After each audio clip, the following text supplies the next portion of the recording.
こんにちは、こんばんは。バリ島のビジネスマンです。今回はクルーズ旅行でいろんな国に行ったので、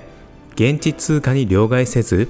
ワイズデビットカードとクレジットカードを実際に使って比べてみました。一体どんな結果になったのでしょうか。このチャンネルではホテルや海外生活に役立つ情報などをアップしています。もしまだチャンネル登録されていない方はチャンネル登録もよろしくお願いします。今回ワイズデビットカードと比較したのは三井住友ゴールドナンバーレスクレジットカードです。まずは旅の出発地、バリ島のウグラライ空港内にあるバリスカイカフェで同じ値段の朝食を夫婦で注文しました。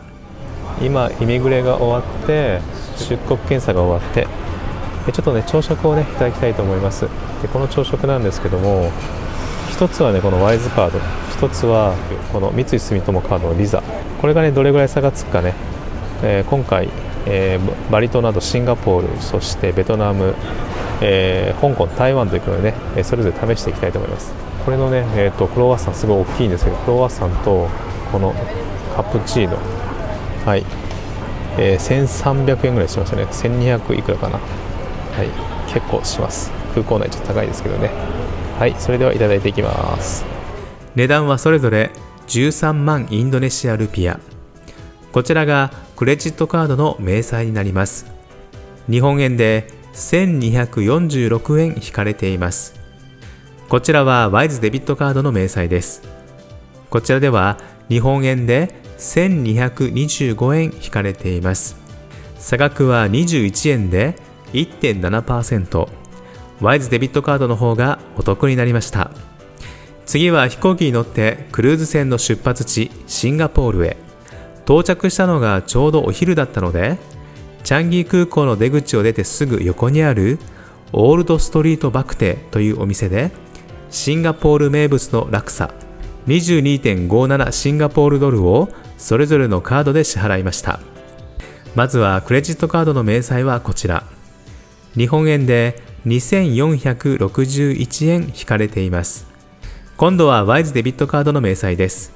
日本円で2419円引かれています。差額は42円で 1.7%。こちらもワイズデビットカードの方がお得になりました。今度はクルーズ船に乗ってシンガポールを出発し、最初の寄港地ベトナムへ。ベトナムのオプショナルツアーに参加して、昼食はダラットビュッフェバーベキューで海鮮バーベキューを注文しました。値段は24万9520ベトナムドン。まずはクレジットカードの明細はこちら。日本円で1539円引かれています。次はワイズデビットカードの明細です。こちらは日本円で1517円引かれています。差額は22円で 1.4%。こちらもワイズデビットカードの方がお得になりました。そしてクルーズ船は次の寄港地香港へ向かいます。香港では妻が体調を崩したので一人で下船して観光へ。港に到着するとみんながバスに乗っていたので僕も乗ってみることにしました。ワイズクレジットカードがね使えると思うんですけどもね、これちょっと使ってみたいと思います。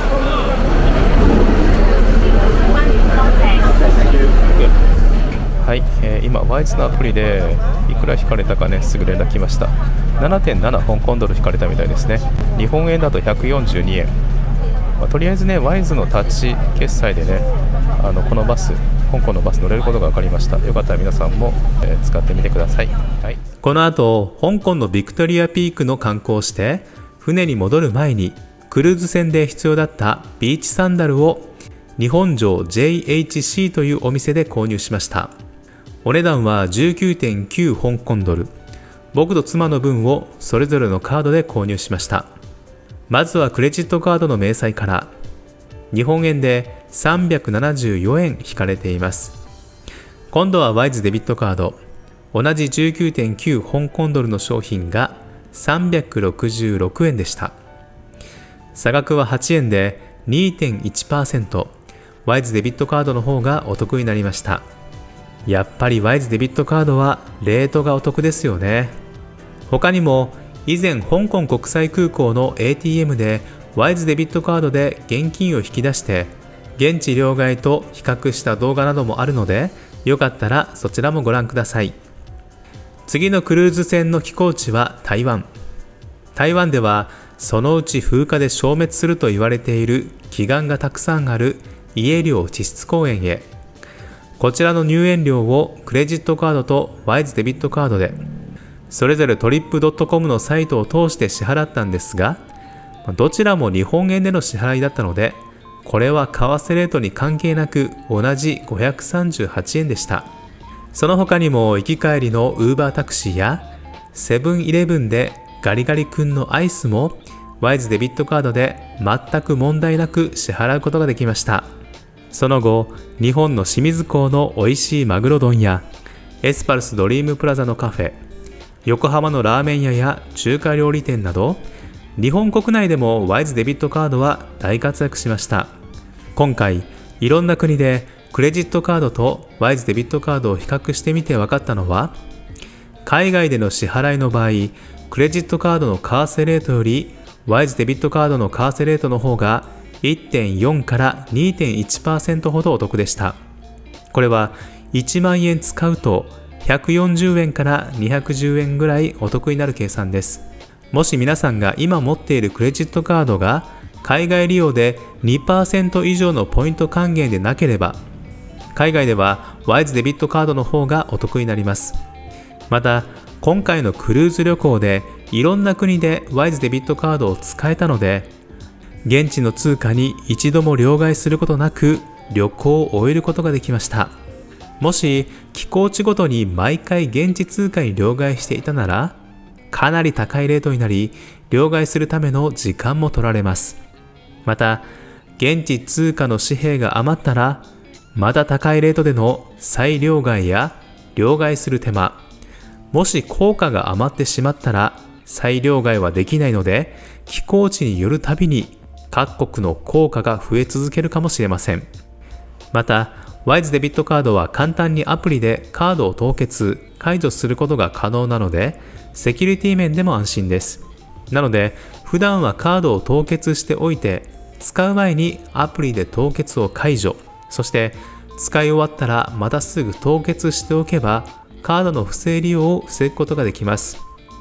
僕自身インドネシアに来てからこの10年で過去3回クレジットカードの不正利用をされましたが、ワイズデビットカードは先ほどの凍結方法を使っているので、これまで不正利用されたことはありません。もしワイズデビットカードが不正利用されたとしても、あらかじめ大きな金額をチャージしておかなければ被害は少なくて済みます。なので、世界中でお得な為替レート、ATM での現金引き出し、すぐ凍結解除ができる安全性から、海外に行かれる予定の方はワイズデビットカードを持っておくのをお勧めします。僕のおすすめは、クレジットカードは日本での利用でポイントを賢く貯めて、海外に行く場合はクレジットカード付帯の海外旅行保険を使えるようにして、海外に行ったらワイズデビットカードを利用してお得なレートで支払ったり、現金が必要なら現地の ATM で現地通貨を引き出すのがおすすめです。現在、ワイズデビットカードが最大7万5,000円までの送金手数料が無料になるお得なキャンペーンをやっているので、まだワイズデビットカードを持っていないけれど興味のある方は概要欄にリンクを貼っておきますので、この機会にぜひご活用ください。いかがでしたか？世界はどんどんキャッシュレス社会に変化して支払いも便利になっていますので、お得なレートで賢くカードを利用していきましょう。もし今回の動画が良かった、またためになったという方は、いいねボタンも押していただけると励みになります。では今日も最後までご視聴ありがとうございました。